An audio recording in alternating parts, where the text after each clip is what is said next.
Apocalipsis capítulo 13. La bestia. Clase de Ketan recopilada de los escritos de David Berg. Introducción. El capítulo 13 del libro del Apocalipsis nos presenta a la bestia del infierno. El mundo está esperando un superhombre, un hombre Dios que pueda resolver todos sus problemas, responder a todos sus interrogantes, sanear todos sus males económicos, unificar todas sus ideologías políticas, terminar con todas sus discrepancias religiosas, acabar todas las guerras y traer paz permanente y unidad a todas las naciones. Un gobierno mundial, un líder mundial, un dictador mundial, un superhombre. Arnold Toynbee, el célebre historiador, expresó perfectamente dicha necesidad cuando afirmó: al imponer a la humanidad armas cada vez más mortales y hacer al mismo tiempo al mundo cada vez más económicamente interdependiente, la tecnología ha llevado a la humanidad a tal grado de inquietud que está lista para divinizar a todo nuevo César que consiga traer paz y unidad al mundo. El exsecretario general de la OTAN, Paul Spaak, añadió: no queremos otra comisión, ya tenemos demasiadas. Lo que queremos es un hombre de la talla suficiente para que le tributen lealtad todos los pueblos y nos saque de la ciénaga en la que nos estamos hundiendo. Que nos den un hombre así, sea Dios o el diablo, y lo recibiremos. Pues bien, no tendrán que esperar mucho más, porque la Biblia predice que va a haber un hombre así en los últimos días del gobierno del hombre sobre la tierra, y que temporalmente salvará al mundo de la destrucción total justo antes de que el mismo Cristo vuelva para gobernarlo. Al mundo le parecerá un ángel de luz, el hombre más perfecto, el hombre más poderoso, el líder más grandioso que el mundo haya conocido, fuera de Jesucristo, lo suficientemente listo e inteligente como para resolver todos los problemas del mundo, económicos, políticos y hasta religiosos. Por un tiempo parecerá un verdadero paraíso terrenal, pero al final el precio a pagar será no solo someterse al gobierno mundial y al control total de la libertad de culto y todo lo demás, sino que el objetivo final del enemigo, del propio diablo que lo controlará, será: póstrate y adórame si quieres disfrutar de este paraíso terrenal que he creado.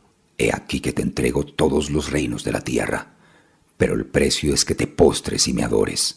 Lucas 4, 5-7. Y ahí estará el quid de la cuestión. Aunque los detalles que da este capítulo son fascinantes, muchas cosas pueden parecer complicadas al tratar de descifrar qué representan las cabezas, cuernos y coronas de la bestia. Pero no hay que desanimarse. Lo principal es entender que el anticristo es la encarnación suprema de la bestia. No es necesario saber lo que simboliza cada cabeza y cada cuerno, y por el momento no estamos en condiciones de hacerlo. Pero sí entendemos una porción importante de lo que representa esta visión, así que procuraremos desentrañar al menos parte del misterio.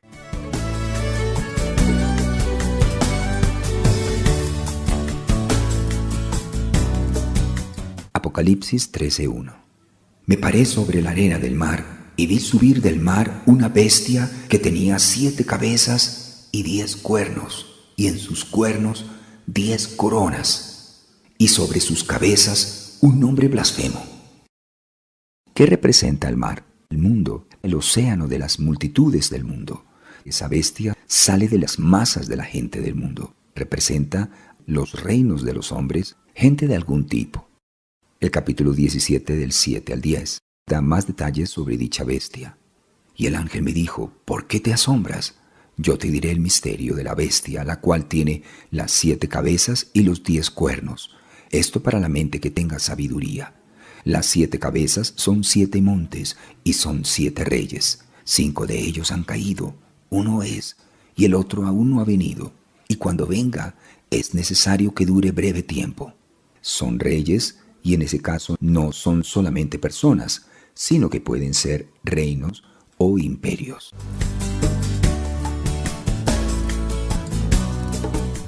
Apocalipsis 13:2. Y la bestia que vi era semejante a un leopardo, y sus pies como de oso, y su boca como boca de león. Y el dragón le dio su poder y su trono, y grande autoridad. Semejante a un leopardo, pies como de oso, boca de león. Si leen el capítulo 7 del libro de Daniel, Verán otra vez a esta gran bestia en sus diferentes formas y verán que representa a varios imperios mundiales que han gobernado la tierra. Daniel 7 del 3 al 7 dice: «Y 4 bestias grandes, diferentes la una de la otra, subían del mar. La primera era como león, y tenía alas de águila. Y he aquí otra segunda bestia semejante a un oso. Después de esto miré, y he aquí otra semejante a un leopardo, con 4 alas de ave en sus espaldas. Después de esto miraba yo en las visiones de la noche, y he aquí la cuarta bestia, espantosa y terrible, y en gran manera fuerte, la cual tenía unos dientes grandes de hierro. Devoraba y desmenuzaba, y las sobras hollaba con sus pies, y era muy diferente de todas las bestias que vi antes de ella, y tenía 10 cuernos. Subió un león, que era el imperio de Babilonia, luego un oso, que era Medo-Persia, y después del oso un leopardo, que representaba Grecia. ¿Qué significa entonces el que esta bestia de Apocalipsis sea en parte león, en parte oso y en parte leopardo? Dios le presenta un cuadro, una imagen al profeta, para hacerle entender visualmente que este último imperio tendrá parte de todos los demás imperios. Se puede decir que la parte central del imperio del anticristo abarcará todos esos países y anteriores imperios, incluido a la cuarta bestia de Daniel 7. Una bestia espantosa, terrible, horrible y monstruosa, la bestia de hierro con 10 cuernos, Roma. Muchos académicos dicen que el imperio de la bestia va a ser como el resurgimiento del imperio romano. ¿7 cabezas? Eso puede explicar lo que dice en el capítulo 17 del Apocalipsis. Las 7 cabezas son 7 reyes o reinos, 5 de ellos han caído. Egipto, Asiria, Babilonia, Medo-Persia y Grecia ya han pasado. Uno es, el imperio romano estaba en el poder cuando Juan escribió esto, y el otro aún no ha venido, el último imperio mundial del anticristo, y cuando venga es necesario que dure breve tiempo, 3 años y medio. O sea que esas 7 cabezas son los 7 grandes imperios mundiales que han aparecido en el escenario de la historia desde los primeros tiempos de Egipto hasta este último gran imperio anticristo que se está levantando ahora. Con esta bestia de 7 cabezas, Dios nos está mostrando que el gobierno anticristo siempre ha existido. Toda es la misma bestia, aunque ha manifestado su horripilante rostro en los 7 gobiernos principales del mundo: Egipto, Asiria, Babilonia, Medo-Persia, Grecia, Roma y el del anticristo. No importa qué gobierno sea, forma parte de la misma bestia, de los gobiernos diabólicos. Hay que tener en cuenta que la Biblia es un libro dirigido al pueblo de Dios. Es para él y sobre él. Por ende, los acontecimientos descritos en el Apocalipsis están directamente relacionados con el pueblo de Dios. Si echamos un vistazo a su historia, queda claro cuáles son los 6 primeros reinos. En el Antiguo Testamento, el pueblo de Dios eran los judíos. A partir de la época del Nuevo Testamento, el pueblo de Dios son todos los que han aceptado a Jesús como su Salvador. Aunque gran parte del tiempo los judíos tuvieron su propio país independiente, durante largos periodos estuvieron sucesivamente bajo el dominio de 5 imperios que en orden cronológico fueron Egipto, Asiria, Babilonia, Persia y el imperio de Alejandro Magno y sus sucesores. Cuando Juan tuvo esta visión, esos 5 imperios ya habían caído. En su época la potencia dominante era el imperio romano, que se estableció en el año 27 a.C. A él se refiere la profecía cuando dice que uno es. El dragón le dio a la bestia su poder y su trono y grande autoridad. En todos esos imperios que tuvieron autoridad temporal sobre el pueblo de Dios y que en muchos casos lo persiguieron cruelmente a lo largo de los milenios, el poder oculto siempre estuvo en manos de ese gran dragón escarlata, Satanás. Solo que cuando sea echado a la tierra, no se contentará con ser el poder oculto, sino que querrá ostentar todo el poder por medio del anticristo. Hay un aspecto un poco complejo por el hecho de que la bestia es un monstruo de 7 cabezas, pero solo la 7ª representa verdaderamente al anticristo. Sin embargo, el anticristo, en el Apocalipsis, se lo denomina la bestia. El asunto es que en los últimos días, este será la encarnación de la bestia de 7 cabezas. Pero en realidad, la totalidad de la bestia ha sido antidios y por ende anticristo desde que se manifestó por primera vez en el antiguo imperio egipcio. Es cierto que hubo personajes rectos relacionados con esos imperios antiguos, los cuales en algunos casos hasta los dirigieron, pero esencialmente eran anticristo, como puede verse por las persecuciones que en muchos casos emprendieron contra el pueblo de Dios. En general, de aquí en adelante, cuando habla de la bestia, se refiere específicamente al anticristo. Apocalipsis 12:3. También apareció otra señal en el cielo. He aquí un gran dragón escarlata que tenía 7 cabezas y 10 cuernos, y en sus cabezas 7 coronas. Habrás advertido que el dragón y la bestia descritos en el Apocalipsis exhiben notables similitudes. Ambos tienen 7 cabezas y 10 cuernos, pero difieren en que el dragón tiene una corona sobre cada una de sus 7 cabezas, mientras que la bestia tiene una diadema o corona sobre cada uno de sus 10 cuernos. Ese gran dragón escarlata que vimos en el capítulo 12, Satanás en persona, que habrá sido arrojado del cielo y que con gran ira perseguirá y guerreará contra la iglesia durante 3 años y medio de gran tribulación. ¿Qué hace con esta 7ª cabeza el emperador anticristo del último imperio mundial? Le da su poder y su trono y grande autoridad. La misma serpiente antigua poseerá a dicho monstruo, a dicha bestia, a dicho anticristo. El dragón, con sus 7 cabezas y 10 cuernos, se asemeja muchísimo a la bestia o gobierno de 7 cabezas y 10 cuernos del capítulo 13, pero él no es la bestia. De manera que estos son 2 personajes distintos, aunque muy similares. En otras palabras, el gobierno anticristo de este mundo y el diablo son prácticamente uno y el mismo.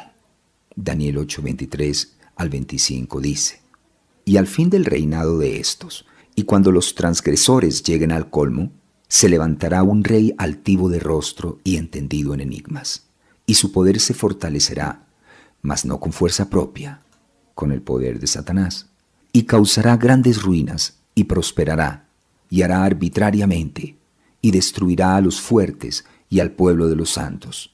Con su sagacidad hará prosperar el engaño en su mano, y en su corazón se engrandecerá, y sin aviso destruirá a muchos. ¿Quiénes son los 10 cuernos? Los 10 cuernos son los 10 reyes del fin que cooperan con el anticristo por un corto período de tiempo y que por una hora recibirán autoridad como reyes juntamente con la bestia. El hecho de que las coronas estén sobre los 10 cuernos muestra que esta profecía tiene que ver con la época en la que estos reyes estén en el poder o con el mismo gobierno final del anticristo. La mayoría de los estudiosos de la Biblia creen que estos reyes representan países de Europa. Daniel 7:24 dice: Y los 10 cuernos significan que de aquel reino, Roma, se levantarán 10 reyes. Apocalipsis 17, del 12 al 13 dice: Y los 10 cuernos que has visto son 10 reyes que aún no han recibido reino, pero por una hora recibirán autoridad como reyes juntamente con la bestia. Estos tienen un mismo propósito y entregarán su poder y su autoridad a la bestia. Como estos 10 reyes, reinos o potencias aún no habían recibido reino en los días de Juan, en tiempos de la 6ª cabeza, el imperio romano, es obvio que estos 10 cuernos están todos en la última cabeza, la 7ª, el anticristo. Estos tienen un mismo propósito y entregarán su poder y su autoridad a la bestia. En el libro de Daniel vienen descritas con mayor detalle estas mismas 10 potencias mundiales que cooperan con el anticristo y le ayudan a hacerse con el poder, en Daniel 2 y en Daniel 7 y 8. En resumen, estas 7 cabezas representan textualmente los 7 grandes imperios mundiales que abarcan desde Egipto hasta el reino final del anticristo. Los 10 cuernos son los 10 reyes o país del fin, probablemente de Europa, que cooperan con el anticristo por un corto periodo de tiempo y que por una hora recibirán autoridad o coronas como reyes juntamente con la bestia.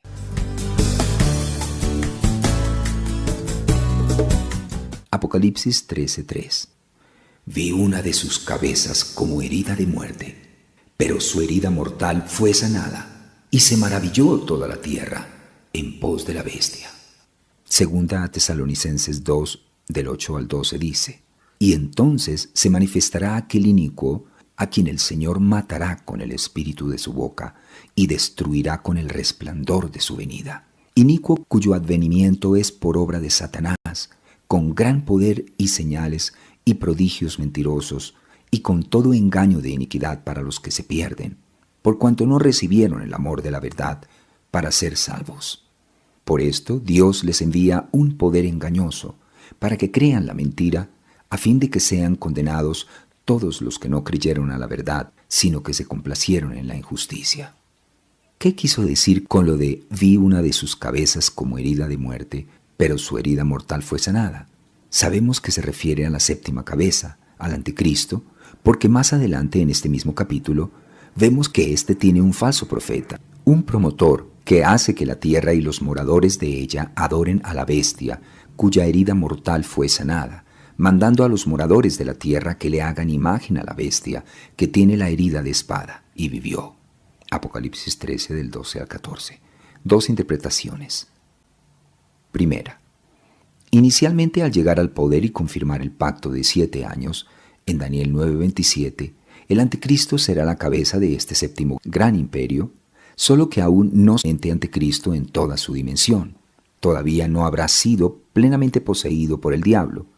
Sin embargo, 3 años y medio después de la confirmación del pacto, lo matan y resucita. Parece ser que el anticristo será herido, asesinado o algo así, herido de muerte. Sin embargo, de una manera sobrenatural, por el poder milagroso del diablo, volverá a vivir, lo poseerá y lo levantará como si fuera de los muertos. Será una resurrección que le servirá de credenciales para declararse divino. Ya no será el mismo, el hombre que haya traído paz al mundo, resuelto los problemas y hecho el pacto sobre Jerusalén, etc. Será el mismo hombre, pero no será el mismo. El mundo en realidad no se dará cuenta de la diferencia. Pensará que es el mismo gobierno, el mismo hombre, pero el diablo se apoderará de él. Eso explicará ese cambio tremendo, el que de repente rompa el pacto, profane el altar, ponga la abominación desoladora, la imagen de la bestia, y haga que lo adoren, cosas que parecen todas obras del diablo. Segunda, otros creen que simboliza la decadencia y muerte aparente del antiguo imperio romano y después el renacimiento del nuevo imperio romano en el anticristo.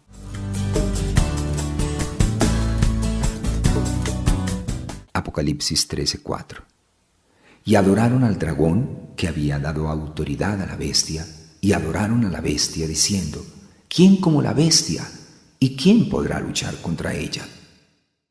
No están haciendo otra cosa que adorar al diablo encarnado en el anticristo, diciendo: ¿quién como la bestia y quién podrá luchar contra ella? ¿Quién dice esto? Los que lo aman y lo adoran a él y al diablo. Dicen: ¿quién como él? No hay nadie en el mundo como él. ¿Quién podrá luchar contra él?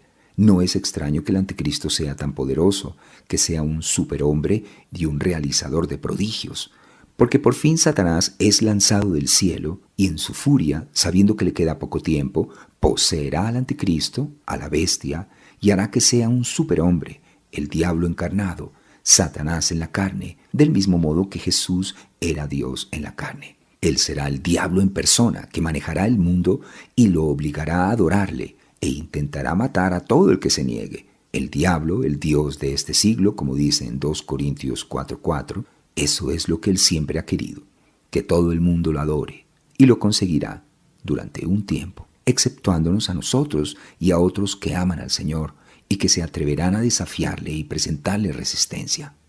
Daniel 11:36 y 37 dice: y el rey hará su voluntad, y se ensoberbecerá y se engrandecerá sobre todo Dios, y contra el Dios de los dioses hablará maravillas, y prosperará hasta que sea consumada la ira, porque lo determinado se cumplirá.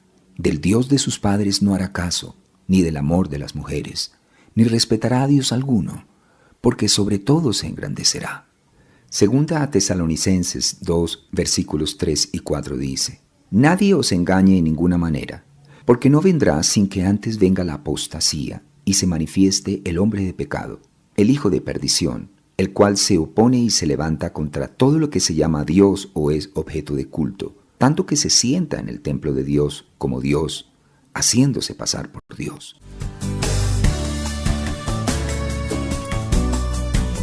Apocalipsis 13:5 y 6. También se le dio boca que hablaba grandes cosas, y blasfemias, y se le dio autoridad para actuar 42 meses. Y abrió su boca en blasfemias contra Dios, para blasfemar de su nombre, de su tabernáculo y de los que moran en el cielo.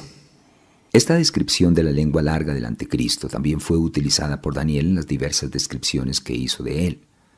Va a ser un bocazas, rugirá como un león, hablará con los rugidos del propio Satanás y dirá grandes cosas, grandes blasfemias contra Dios.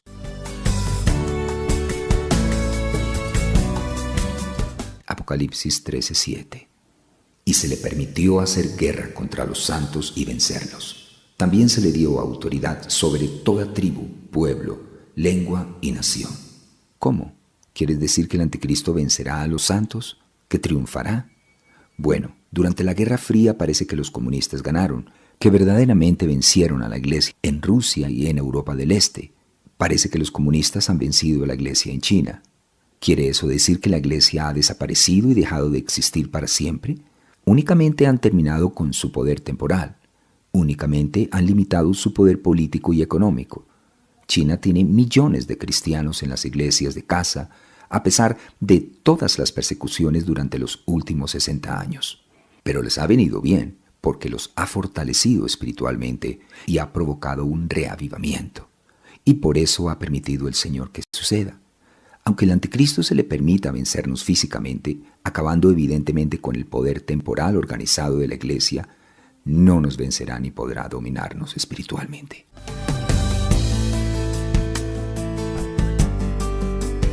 Apocalipsis 13:8.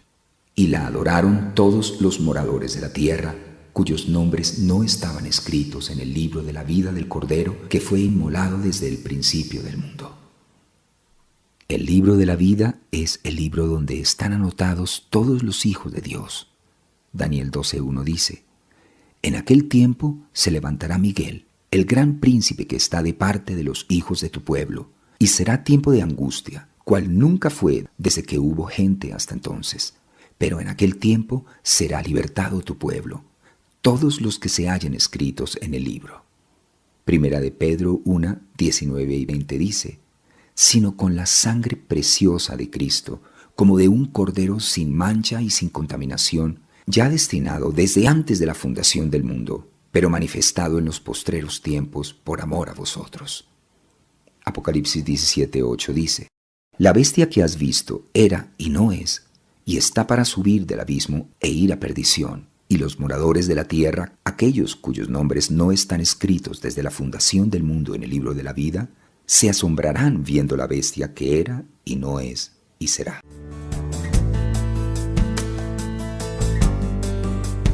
Apocalipsis 13:9. Si alguno tiene oído, oiga. Oído no se refiere a la mera función de oír, sino a entender.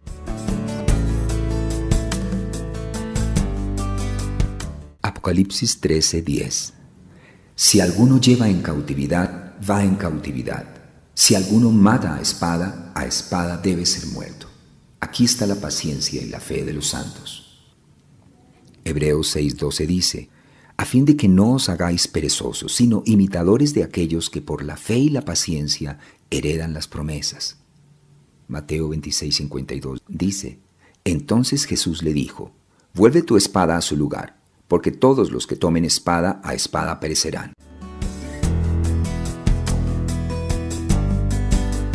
Apocalipsis 13, 11 al 14.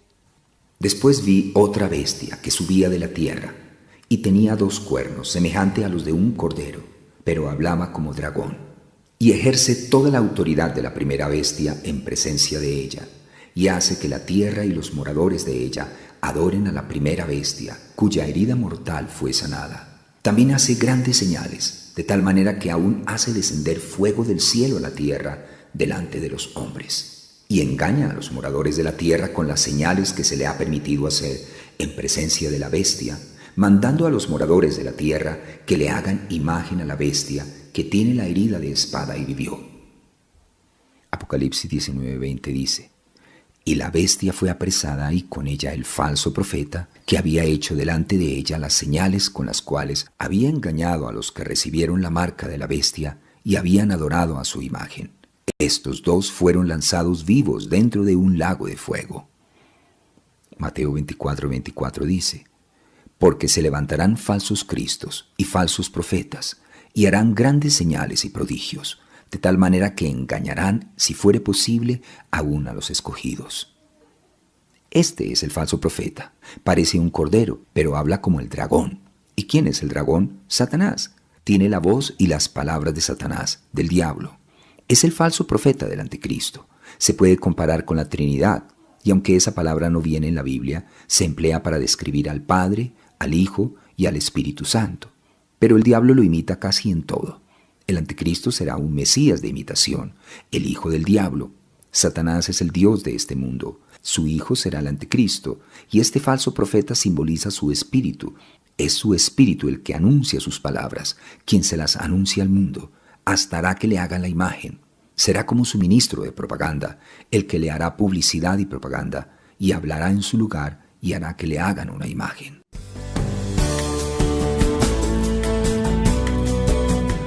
Apocalipsis 13:5. Y se le permitió infundir aliento a la imagen de la bestia, para que la imagen hablase e hiciese matar a todo el que no la adorase. Ver también Daniel 9:27, 11:31 y 12:11. ¿Qué dijo Jesús que sucedería cuando apareciera esa abominación desoladora? Cuando veáis en el lugar santo la abominación desoladora de que habló el profeta Daniel, habrá entonces gran tribulación, cual no la ha habido desde el principio del mundo hasta ahora, ni la habrá. Mateo 24:15 y 21. El emplazamiento de esa abominación desoladora dará inicio al período de gran tribulación, los segundos 3 años y medio del régimen del anticristo. Cuando la veamos allí, sabremos que ha comenzado la tribulación. El gran interrogante, por tanto, es: ¿qué es esa abominación desoladora? Jesús dijo que la veríamos en el lugar santo. En Daniel 11:31 dice: alzarán la abominación desoladora. En Daniel 12:11 habla del alzar de la abominación desoladora. Dicho de otro modo, será un objeto que se colocará, que se erigirá. En el capítulo 13 del Apocalipsis descubrimos que será una imagen del propio anticristo. Es evidente que la matanza que menciona aquí de todos los que se nieguen a adorar la imagen de la bestia será el principio de la gran tribulación. Estamos convencidos de que esta imagen será eso que se ponga en el lugar santo, que se coloque allí y que estará allí, la abominación desoladora. Para los judíos, los musulmanes y los verdaderos cristianos, no hay nada más abominable que un ídolo y la idolatría descarada. Esa imagen es la abominación desoladora de que habló el profeta Daniel.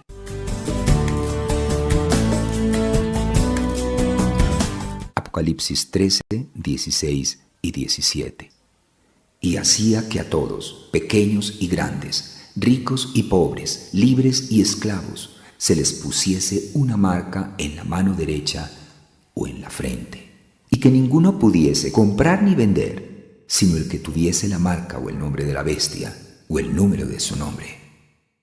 Se acerca el día en que dejará de utilizarse el papel moneda como medio de intercambio. El medio de intercambio quedará sustituido por un singular sistema de crédito. Todas las personas del mundo que pertenezcan al sistema mundial tendrán un número de crédito sin el cual no podrán comprar ni vender, y por medio del cual se les ingresará en su cuenta del gobierno el valor de los bienes y servicios que produzcan, y se les descontará los bienes y servicios que ellos mismos necesiten. Lo harán con un número que les será asignado permanentemente, sin posibilidad de falsificación, cambio, manipulación o imitación, porque estará grabado en cada persona, una marca en la mano derecha o en la frente. Cada persona tendrá su propio número. A todos los miembros del sistema mundial se les grabará o tatuará la marca de la bestia como si fueran reses de matadero, y se les obligará a adorar la bestia y su imagen bajo la amenaza de muerte. El falso profeta va a utilizar esta marca como un medio para obligar a la gente a adorar al anticristo. Uno apenas puede imaginar las presiones de tener que poseer una marca con el fin de asegurar el alimento necesario para su familia. Durante milenios, esta nueva forma de comprar y vender que describió Juan y de realizar transacciones comerciales parecía fantasiosa, lo que ha hecho posible la implementación de lo que Juan denominó crípticamente la marca de la bestia son los avances tecnológicos de los últimos años. El hecho de que ninguno pueda comprar ni vender sugiere una situación de control total. La infraestructura tecnológica que permitiría imponer esa clase de uniformidad económica ya existe en los países desarrollados. De adoptarse universalmente, podría convertirse en el sistema económico predicho en este escalofriante pasaje de Juan.